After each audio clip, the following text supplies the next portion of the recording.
Hello, fellow book lovers, both readers and writers. I am Matty Dalrymple. I am the author of the Ann Kinnear Suspense Novels and Suspense Shorts and Lizzy Ballard Thrillers. And I also write, speak, consult, and podcast on the writing craft and the publishing voyage as the indie author. And you can find out more about me at mattydalrymple.com and at theindieauthor.com. And this is my video series, What I Learned, where I ask authors 2 questions about their latest book. What did they learn from that book that they'd like to share with their fellow authors? And what did they learn from their latest book that they'd like to share with their fellow readers? And I'm here today with Debbie Weiss. Hey, Debbie, how are you doing? Good, Maddie. How are you? I'm doing great. Thank you. So to give our viewers a little bit of background on you, Debbie Weiss is a life strategist with over 5 decades of experience and has faced some of life's most daunting challenges head on, and she shares what she's learned to provide inspiration for others. She's a contributing author in the collaborative book Heart Whispers. When she's not writing, Debbie enjoys curating her online store, A Sprinkle of Hearts, and hosting her podcast, Maybe I Can. And her latest book is the memoir, On Second Thought, Maybe I Can. And so today I'm asking Debbie the 2 What I Learned questions, starting with, what did you learn from your latest book that you'd like to share with your fellow authors? Well, first of all, thank you so much for having me. I really appreciate it. And it's exciting that I'm on a show that talks about authors because that's my first tip. I didn't know that I wanted to be an author. I never had any kind of inkling. It was just something, no, not even in my sphere. And it just kind of happened. And the only way that it happened for me was by joining a community, a writing community. That was a community specifically for first-time authors and gave me the confidence and at least some kind of framework of how to even go about this, because the idea of writing a book is daunting. And I think it's daunting for everyone. Yeah. And that in itself is reason enough to say, forget it. I forget what the statistic is. It's maybe like something like 85% of people want to write a book, but only 3% do. And don't quote me, I'm not 100% positive, but you understand the point. Yeah. It's not easy. And I joined a writing, like I said, a writing group community along with other first-time authors. We met weekly. We had a framework. I mean, I had a general idea of what I wanted to write, but I didn't know, is that a memoir? Is that a biography? Is it a self-help book? I am aware of those genres, but as someone who's not an author, I never really understood the specifics of each. And so that kind of guidance was extremely helpful for me. And figuring out, how do I structure this book? I knew I wanted to share specific stories of my life. And the idea was to inspire and motivate people to say, look, even when you have circumstances that are beyond your control, you do have something in your control, and that's yourself. And what yours, I didn't know that. And so I knew I wanted to relay that message using specific stories of my life, but I couldn't really visualize, well, how do I do that? And how do I structure them? And what stories do I use? And where do I even begin? And so I think my first tip is, if you're a newbie, there is no reason to do it alone. Just like we were saying before we hit record, even in this Zoom world, there are no excuses because I never met any of the people that I worked with in person. Oh, very interesting. Yeah, it is lovely to be able to reach out to anybody, regardless of where they are, and get that kind of help and offer that kind of help as well. And I'm curious, you had said you weren't sure whether what you wanted to write was a memoir or self-help, and it sounds like you eventually decided that was a memoir. What do you consider the distinction between those 2 genres? With the self-help, I would have had a story that illustrated the point, but then I would have specifically said, okay, if you want to change your thoughts, here's what you need to do step by step. And I decided I didn't want that. That might be book number 2, but I wanted book number 1 to kind of be a standalone and hopefully just deliver that inspiring, motivating message just by my storytelling. Were there specifics you found in your interactions with your community, like a few specific examples of the help that they were able to provide? Absolutely. A big thing for me was the co-writing times, scheduled writing sessions, again, being a newbie, I thought, well, what happens during these sessions? I had no idea. And then when I learned that we just go on together, set a timer, turn everything off, and we each write and we don't really share anything, I thought, what does this do for me? I can do that on my own. Well, for me, it really did a lot. It held me accountable. And if I signed up for one of those sessions, I was making it because somebody was on the other end, knew I signed up, and they could say, what happened to you? I missed you on Monday at 2. In addition, part of the story of my book, which was not meant to be, I started writing the book before this happened, but soon after I decided, my husband received a terminal cancer diagnosis. And I actually wrote the book while he was dying. And my message is really, regardless, obviously, of your circumstances, you can make anything happen. Because the only reason that it happened was because I showed up for those writing times. I scheduled in my writing times. I would get up early and write before he woke up. And I made it a priority. And it didn't have to be hours a day. Half an hour here, an hour there. I was really consistent with writing something almost every day. And I think that is really important, to be accountable to yourself. And if you're not able to do that on your own, having someone else hold you accountable is very helpful.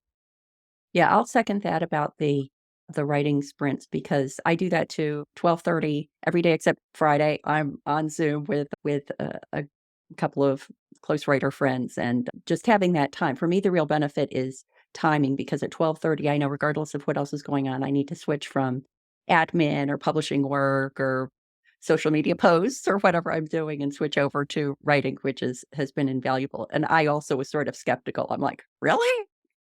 You just get on there and yeah, but Yeah, it has been it hugely works. helpful to me. And I'm wondering, when you were working on your book, how you balanced the fact that it sounds like in some ways it was therapeutic for you to be writing during that very difficult time. And were you also looking for ways when you were drafting to be therapeutic for your readers? Or did you have to kind of focus on one and then maybe shift your focus to the other later in the process?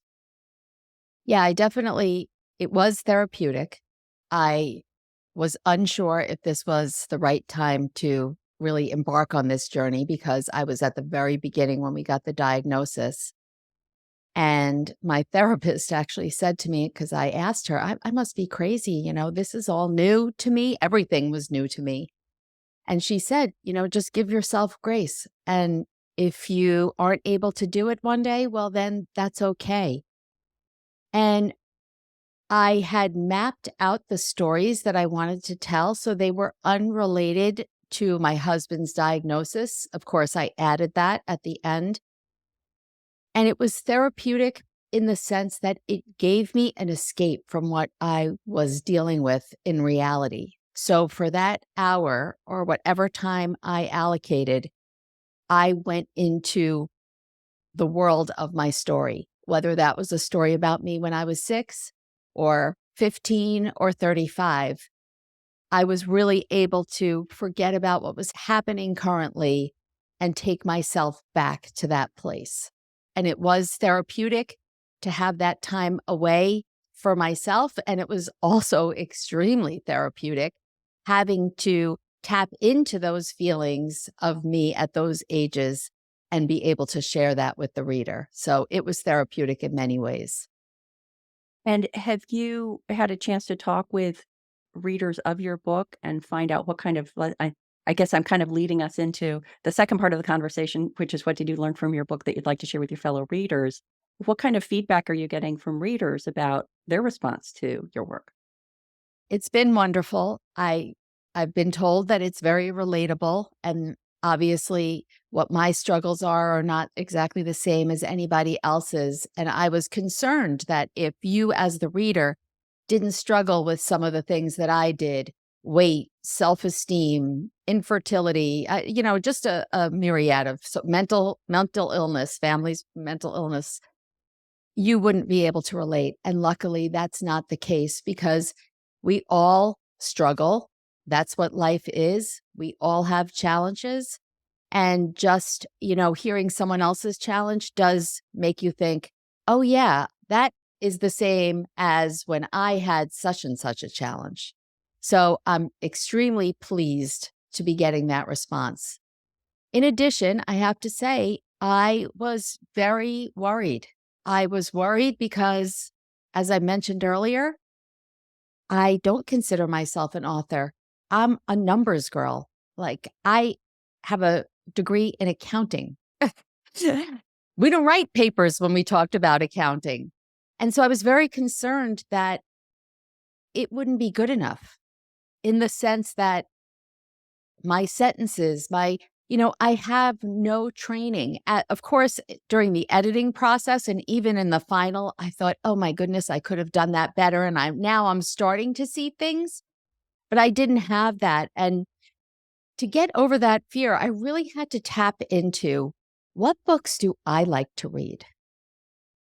I have to tell you, I don't enjoy really reading the classics. I like to pick up a book of a contemporary who tells a story that I can relate to. In simple terms, I want it to feel like I'm having a conversation, just the author and myself, as I'm reading their words. So if that's how I feel, and those are the books that I like to read, there must be other people. And I'm getting that feedback, which is incredible. That was my goal. Do you have any writer tips for approaches you used in order to encourage that kind of immediacy and that kind of connection with your reader? Not setting yourself apart as I'm the author, you're the reader, but as you're saying, have it be more like a conversation with your reader? Uh, Letting the reader hear my thoughts. I think that was an integral part of my memoir, is that I really wanted the reader to feel like they knew exactly what was going on. I was very descriptive with, the stories of what was happening, but then I also had a lot of inner dialogue going on. So they knew what I was thinking at all times.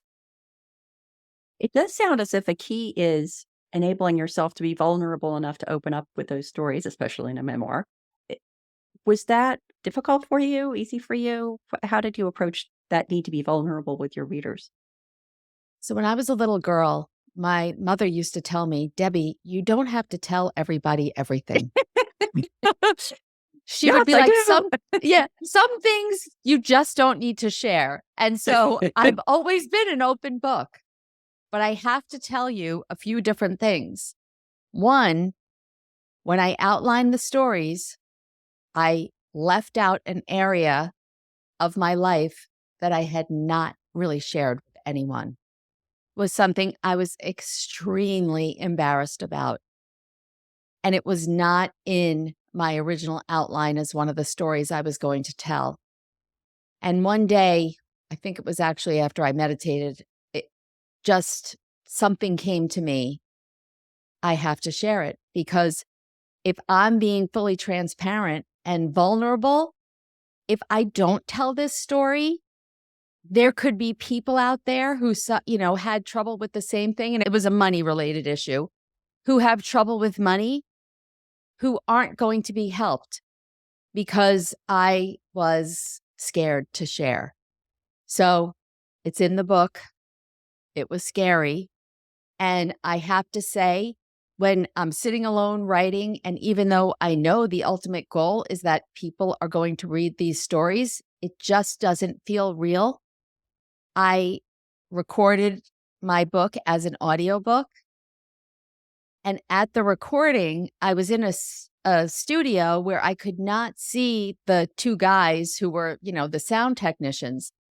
And as I'm reading the words, I'm thinking to myself, oh my goodness, they're hearing this.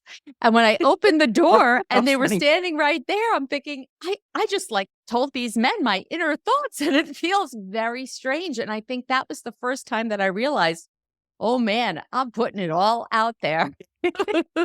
That is a great story. Well, yeah, I really like this. There's a sort of a through thread of your two, what you learned. I think the idea of tapping into your community so you're getting the most out of that, and of course, returning the favor to the other members of the community, and then ultimately having what is going to serve your reader as what drives you. Being brave enough to include the information about the embarrassing financial incident because that's going to help some people. So interesting. Thank you for taking time to talk with me about On Second Thought, Maybe I Can. And please let the viewers know where they can go to find out more about you and your book and everything you do online. Well, thank you, Maddie. It's been a pleasure. My website is the best place. It's www.debbieweiss.com. So the R is important, and it's Debbie IE. Great. Thank you so much. Thank you.